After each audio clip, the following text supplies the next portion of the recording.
Good day to everyone. Welcome once again sa ating programa, Message of Hope.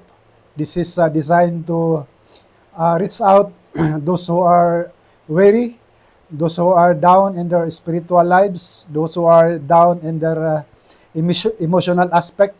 Itong mga salita na ito ay nanggagaling insight sa banal na kasulatan. We are publicly reaching out to those who are in need. Kaya ang ating pag-uusapan ngayon ay first thing first, no?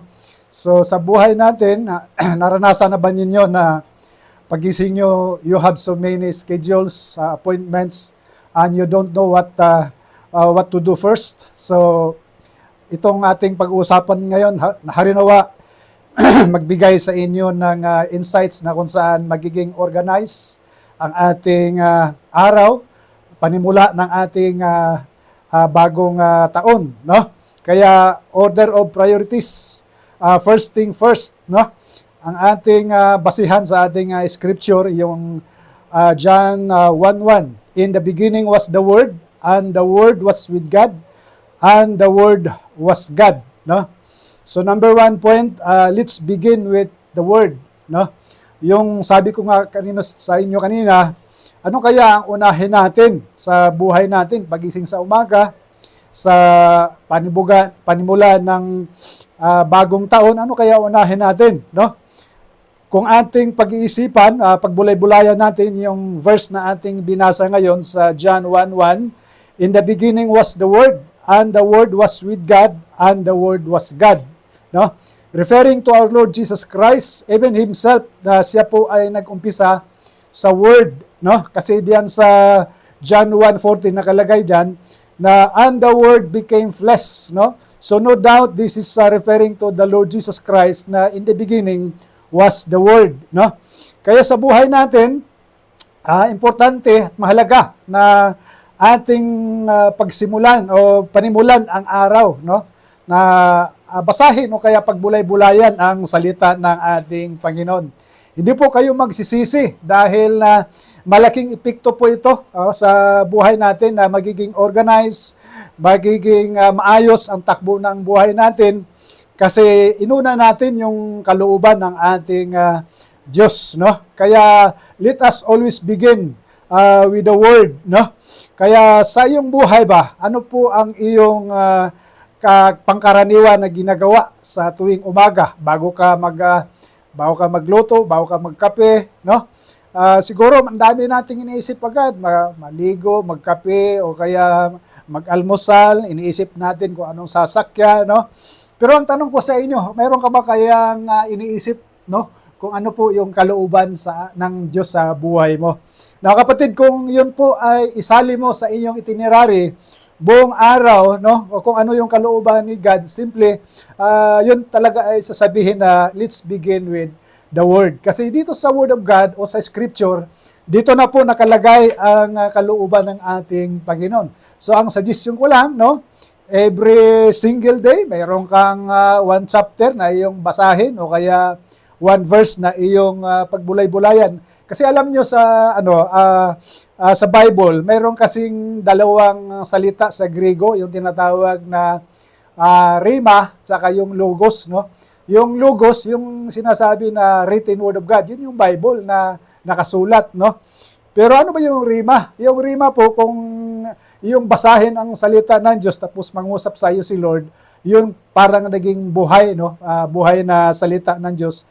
Dahil ang Holy Spirit po, ang siyang mangusap sa iyo, gagamitin niya ang Word of God, no, na siyang mangusap sa iyo. For example, no, sa buhay mo, no, na litong-lito ka na kung ano yung magpapatuloy ka ba sa pagsigarilyo, magpatuloy ka ba sa pambabae, magpatuloy ka ba kasi dumating sa buhay na gulong-gulo ka na sa buhay mo. Pero pag tiningnan mo ang scripture, mauusap po yan na magiging maayos ang buhay mo. Kaya sabi diyan na kung ikaw ay ipanganak, no? Ipanganak sa tubig at sa espiritu, if you are born in spirit and in water, ibig sabihin yung water, yun yung word of God na maglilinis sa atin. Kaya malaking gamit o malaking benepisyo yung salita ng Diyos, no? Katulad din sa salamin. Ano ba ang gamit ng salamin? Bakit pag pumunta ka ng opisina, kailangan mo manalamin? Dahil kung mayroong mansa sa mukha mo, mapunasan mo agad yan. Ganon din kung ikaw ay manalamin sa Biblia, pagka mayroong kang something na na-found out mo na hindi ka nais-nais sa buhay mo o sa inyong pamilya na matagal ka nang pinagbawalan o matagal ka nang pinupuna ng inyong mahal sa buhay, sa iyong pamilya, no? O nandyan sa Biblia, kaya magiging maayos talaga ang buhay natin. Kaya harinawa, no? Mangusap sa iyo ang salita ng Diyos na let us always begin with the word, no? Now, going back to the creation, no, sa Genesis, may nakalagay kasi diyan na ang Diyos nilikha niya ang in the beginning God created heaven and earth, no? Pero nakalagay doon sa verse 2 na sabi rito, now the earth was formless and empty. Darkness was over the surface of the deep, and the Spirit of God was hovering over the waters. So, parang masasabi ko rito na si God, naka-encounter siya ng problem, no? Actually, kung tutusin talaga, hindi naman talaga, wala namang problema kay God, no? Ang creation lang niya, kasi sa verse 1, sa Genesis 1:1, nakabungad agad dyan na in the beginning, God created the heaven and the earth. For me, as far as I'm concerned, na if God created something, it is perfect, no?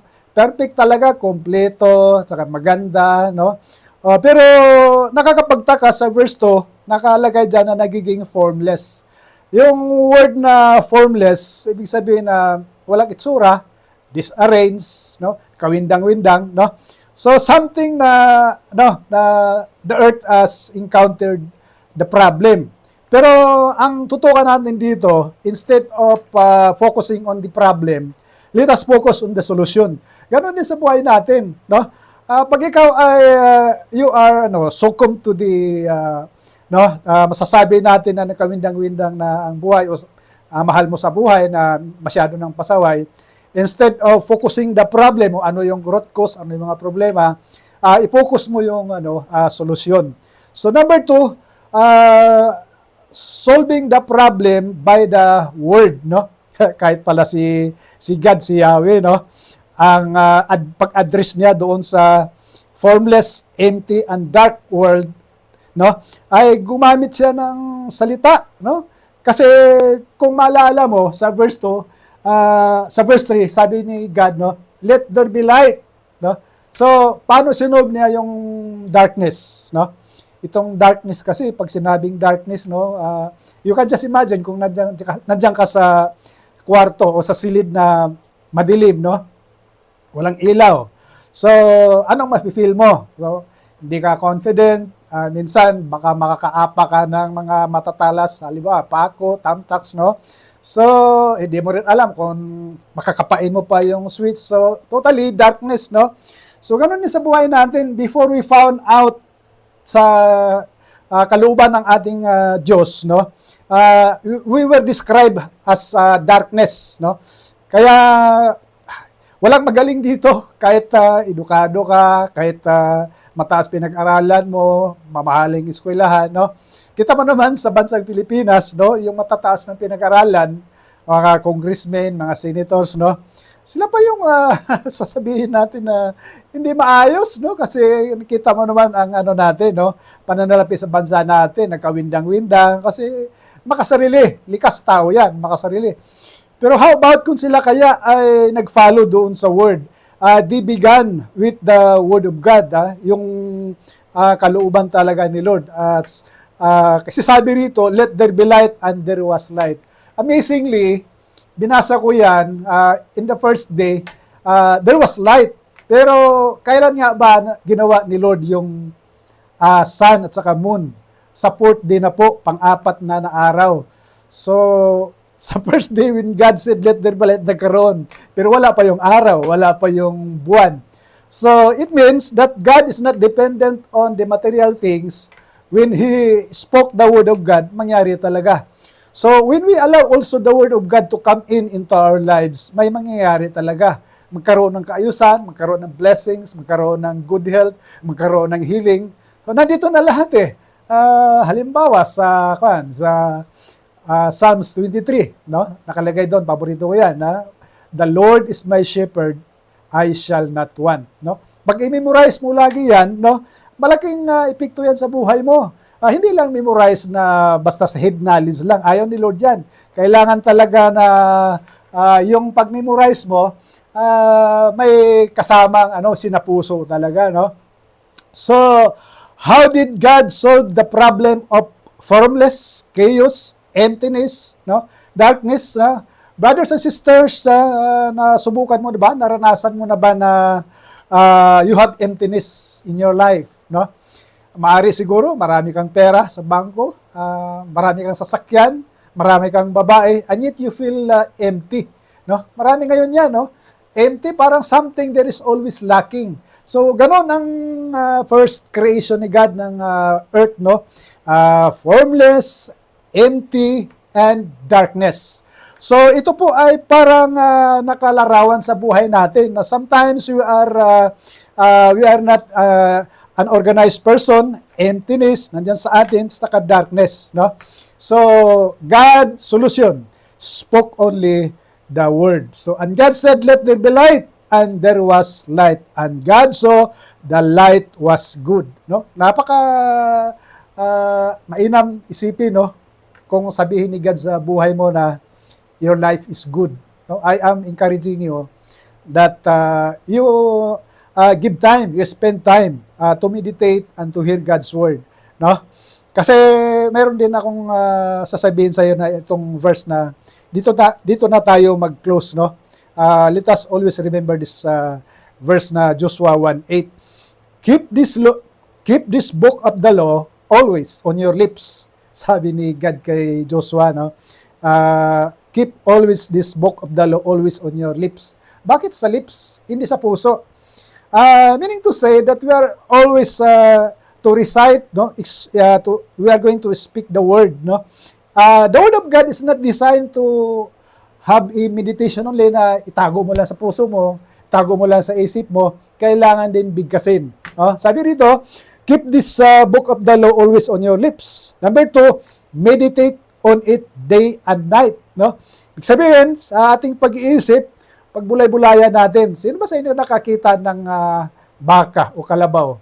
After na sila ay kumakain ng damo, habang sila ay nakaupo dyan o something na naka-incline, no? Lagi silang nag-digest, no? Kasi daw ang dyan sa science, na the more na mag-digest sila, kahit wala yung pagkain sa kanilang bibig, the more na mag-digest sila, mapakinabangan nila yung protina, yung sustansya, no? So this is something like the Word of God, no? Parang sinisimbolize din dito na kung i-digest natin na maigi ang Word of God. Ang sabi nito, anong benefits? So that you may be careful to do everything written in it, then you will be prosperous and successful. Kapatid, successful ka na ba? O matagal-tagal lang marami kang inaasam-asam na pangarap na those dreams have not been realized, no? Baka may kulang, no? Baka ito yung kulang, no? You have to meditate the word of the book of the law in your lips. Meditate on that day and night so that you may be careful to do everything and you will be prosperous and successful, no? So, dito lang po ako nagtatapos. Harinawa, kahit pa paano, something na nag-arise sa inyong puso na kung ikaw may discouraged na, hopeless na, magkaroon ka ng inspirasyon na mabuhay ulit. At ang Diyos magsabi sa iyo, well done, good and faithful servant. So, para sa pagpanimula ng bagong relasyon sa Panginoon, I want to lead you in a short prayer bilang first step to be in the family of God. Sige po, itong mga 30 seconds lang na prayer. Gayahin mo lang ito. Then somehow sa inyong sariling buhay o sa iyong bago matulog, ulitin mo, Panginoon Hesus, narito po ang buhay ko. Patawarin mo ako sa lahat kong pagkakasala. Inimbitahan kita na pumasok sa buhay ko. Mula ngayon, ikaw na ang maghari sa puso ko. In Jesus' name, Amen. So kung iyan po ay heartily, sincerely na prayer mo, ang Diyos po hindi na kailangan ng mahabang prayer upang siya po ay hindi sana impress ng mahabang prayer. Short prayer lang, direct to God, at sigurado na ang Diyos nakikinig sa iyo.